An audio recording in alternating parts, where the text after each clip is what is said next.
बिस्मिल्लाहिर्रहमानिर्रहीम। मुस्तफ़ा जान रहमत पे लाखों सलाम। अस्सलाम वालेकुम। आज हमने फार्मेसी टेक्नीशियन का सब्जेक्ट स्टार्ट करना है, एनाटॉमी।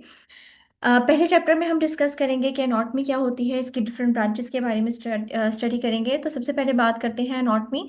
एनाटॉमी लफ्ज़ जो है ये ग्रीक वर्ड से निकला है, दो लफ्ज़ों पे मुश्तमिल होता है, एना और टोमी। एना का मतलब होता है पार्ट और टोमी का मतलब होता है कट। यानी अगर हम बॉडी के किसी स्पेसिफिक पार्ट की, किसी पार्ट के स्ट्रक्चर की स्टडी करते हैं तो उसे कहते हैं एनाटॉमी।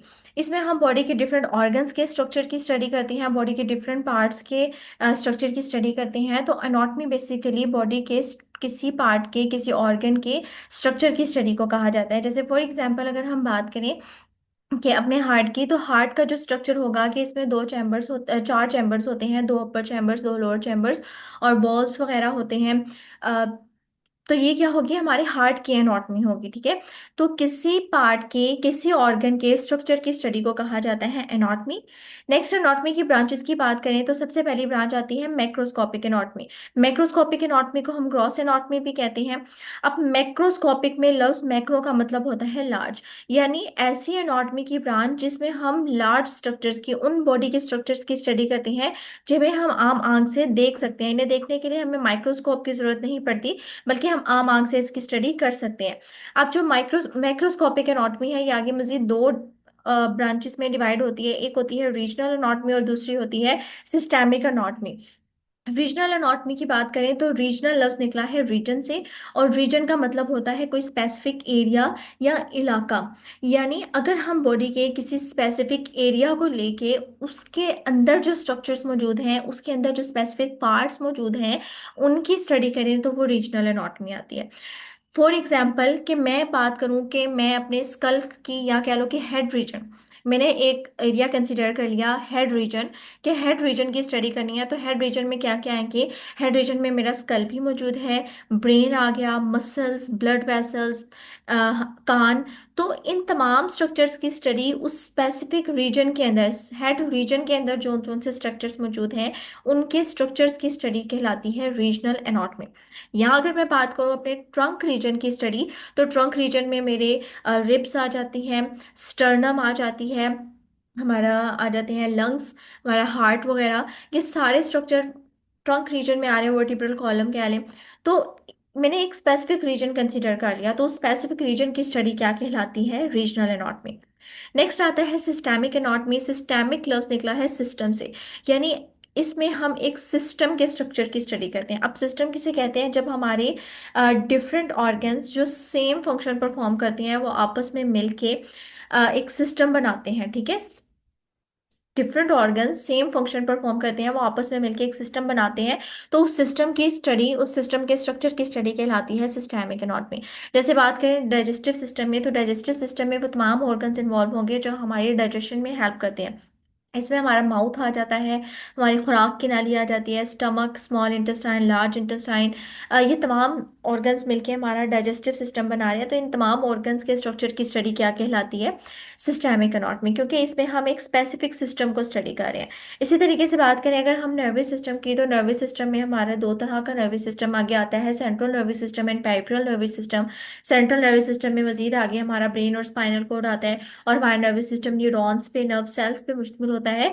तो इस तमाम सिस्टम के स्ट्रक्चर की स्टडी को हम कहते हैं सिस्टेमिक एनाटॉमी।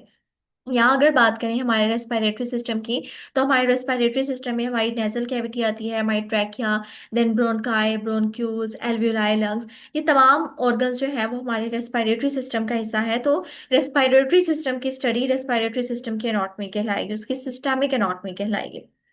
नेक्स्ट बात करते हैं माइक्रोस्कोपिक एनाटॉमी। ये एनाटॉमी की सेकंड ब्रांच होती है। माइक्रो का मतलब होता है स्मॉल, और एनाटॉमी का मतलब होता है स्ट्रक्चर, यानी इसमें हम बॉडी के उन स्ट्रक्चर की स्टडी करते हैं जो बहुत स्मॉल होते हैं और हम आम आंख से उन्हें नहीं देख सकते। मिसाल के तौर पे सेल, हमारी बॉडी या जितने भी लिविंग ऑर्गेनिजम्स हैं उनकी बॉडी सेल से मिलकर बनी है। सेल हमारी जो लाइफ है, हमारी जिंदगी, उसकी बुनियादी इकाई है। तो सेल हम आम आंख से नहीं देख सकते हैं, उन्हें देखने के लिए हमें माइक्रोस्कोप की जरूरत पड़ती है। तो ऐसे स्ट्रक्चर जिन्हें देखने के लिए हमें माइक्रोस्कोप की जरूरत पड़े, हम उन्हें आम आंख से ना देख सके, उनकी स्टडी को हम माइक्रोस्कोपिक एनाटॉमी कहते हैं। अब इसके आगे मजीद ब्रांचेस आती हैं। सबसे पहली ब्रांच बात करें तो साइटोलॉजी। साइटोलॉजी लफ्ज भी दो लफ्जों से मिलकर बना है, साइटो और लॉजी। साइटो का मतलब होता है सेल, और लॉजी का लफ्ज लोगोस से निकला है जिसका मतलब होता है स्टडी। यानी ये ऐसी ब्रांच है एनाटॉमी की जिसमें हम सेल की स्टडी करते हैं, सेल का स्ट्रक्चर कैसा होता है और इसके कंपोनेंट्स कौन कौन से होते हैं, यही सेल में कौन कौन सी चीजें मौजूद होती हैं। सेल की आउटसाइड पे सेल मेम्ब्रेन होती है, सेंटर में न्यूक्लियस होता है, और न्यूक्लियस के बाहर साइटोप्लाज्म होता है जिसके अंदर मुख्तलिफ ऑर्गेनेलिस मौजूद होती हैं, जैसे माइटोकॉन्ड्रिया, गोल्गी ऑपरेटस और राइबोसोम्स। ये तमाम ऑर्गेनाइज सेल में मौजूद होती है। तो इस सेल के तमाम स्ट्रक्चर की स्टडी को हम कहते हैं साइटोलॉजी। अब सेल भी डिफरेंट किस्म के होते हैं, जैसे फॉर एग्जांपल ब्लड सेल। ठीक है। नेक्स्ट हम बात करते हैं हिस्टोलॉजी की। हिस्टोलॉजी लफ्ज भी दो लफ्जों से मिलकर बना है, एक होता है हिस्टो और दूसरा होता है लॉजी। हिस्टो का मतलब होता है टिश्यू और लॉजी का मतलब होता है स्टडी। यानी ऐसी ब्रांच जिसमें हम टिश्यूज की स्टडी करते हैं अंडर माइक्रोस्कोप, उसे कहते हैं हिस्टोलॉजी। अब टिश्यूज क्या होते हैं? सेल्स आपस में मिलते हैं तो सेल्स के मिलने से बनता है टिश्यू, और उन टिश्यूज के स्टडी को हम कहते हैं हिस्टोलॉजी। जैसे हमारे नर्वस टिश्यूज, हमारे नर्व सेल्स आपस में मिलते हैं और नर्वस टिश्यू बनाते हैं। वो नर्वस टिश्यू फिर मिलके हमारा नर्वस सिस्टम बनाते हैं, हमारा ब्रेन बनाते हैं, हमारा स्पाइनल कॉर्ड वगैरह बनाते हैं। नेक्स्ट आती है एम्ब्रियोलॉजी। अच्छा, एम्ब्रियोलॉजी लफ्ज भी दो लफ्जों से मिलकर बना है, एम्ब्रियो और लॉजी। यानी ये साइंस की, ये एनाटॉमी की ऐसी ब्रांच होती है जिसमें हम एम्ब्रियो को स्टडी करते हैं और उसकी डेवलपमेंटल स्टेजेस को, उसकी डेवलपमेंट को स्टडी करते हैं। अब एम्ब्रियो क्या होता है? किसी भी जानदार की जिंदगी की इब्तिदा एक सेल से, जिस सेल से होती है वो कहलाता है एम्ब्रियो। अब जब मेल और फीमेल सेल कह लो, एग और स्पर्म आपस में मिलते हैं तो उनके मिलने के नतीजे में बनता है जायगोट। उस जायगोट में होती है डिवीजन और डिवीजन के नतीजे में बनता है एम्ब्रियो। अब एम्ब्रियो जो होता है इसे हम कह सकते हैं कि ये early developmental stage of life है, कि किसी भी जिंदगी की इब्तदाई स्टेज, इब्तदाई मरहला जिससे उस जिंदगी ने आगे बढ़ना है। वो प्लांट हो सकता है, वो एनिमल हो सकता है, वो कोई ह्यूमन बींग्स का एम्ब्रियो हो सकता है। ठीक है। तो ऐसी साइंस की ब्रांच, ऐसी एनाटॉमी की ब्रांच जिसमें हम एम्ब्रियो को स्टडी करते हैं उसे एम्ब्रियोलॉजी कहते हैं।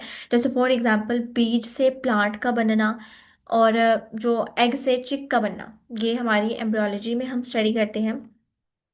नेक्स्ट आती है एनाटॉमी की ब्रांच में सरफेस एनाटॉमी। अच्छा, सरफेस का मतलब होता है सतह। यानी सरफेस एनाटॉमी में हम क्या करते हैं? हम बॉडी की सतह की स्टडी करते हैं, कैसे? उसके डीपर ऑर्गन के रिलेटेड। यानी एक सरफेस को स्टडी करते हैं ये, और ये मालूम करते हैं कि उस सरफेस के डीपर कौन सा ऑर्गन मौजूद है, कौन सा स्ट्रक्चर मौजूद है। जैसे सिंपल से अगर एग्जांपल लूँ तो मैं अपने स्कल रीजन की स्टडी कर रही हूँ, मैं अपने हेड रीजन की स्टडी कर रही हूँ, तो मुझे पता है कि मेरे हेड के नीचे डीप डाउन क्या मौजूद है? मेरा ब्रेन मौजूद है, एयर मौजूद है। ठीक है। तो एक सरफेस की स्टडी करना, उसके डीपर पार्ट कौन कौन से मौजूद हैं उनको मद्देनजर रखते हुए, वो सरफेस एनाटॉमी कहलाता है। ठीक है। अच्छा, सरफेस एनाटॉमी हम क्यों करते हैं? क्योंकि ये हमें बताती है कि हमारे इंटरनल ऑर्गन की लोकेशन क्या है। इसे इस्तेमाल किया जाता है, इसकी इंपॉर्टेंस होती है सर्जरीज में और फिजिकल एग्जामिनेशन में। जैसे फॉर एग्जांपल हमें किसी बॉडी ऑर्गन में पेन हो रही है। अब वो पेन हम डॉक्टर को तो बताते हैं, लेकिन डॉक्टर को आइडिया हो जाता है कि वो किस किस्म की पेन है, क्योंकि उसने सरफेस एनाटॉमी पढ़ी होती है, उसको पता है। पेशेंट बता रहा है सरफेस के ऊपर, अपनी बॉडी के किसी सरफेस पे हाथ रख के बता रहा है कि मुझे इस जगह पे दर्द है। लेकिन अगर हम किसी डॉक्टर को बता रहे हैं तो उसको पता है कि इस सरफेस के डीप डाउन कौन सा ऑर्गन मौजूद है। तो मे भी पॉसिबल है कि उसको उस ऑर्गन में पेन हो। जैसे हम कहते हैं कि लोअर बैक साइड पे अगर पेन हो रही है तो लोअर बैक साइड पे क्या मौजूद है? हमारी किडनीज मौजूद हैं। ठीक है।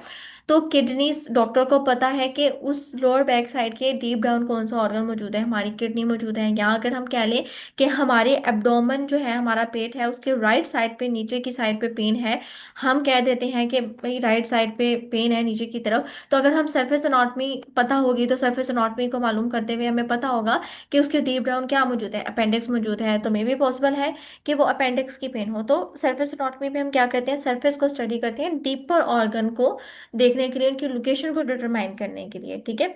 जैसे हमारी स्किन के नीचे कौन सा ऑर्गन मौजूद है, सरफेस एनाटॉमी हमें ये बात बताती है। नेक्स्ट आता है अप्लाइड अनाटमी। अप्लाइड अनाटमी को हम क्लिनिकल अनाटमी भी कहते हैं।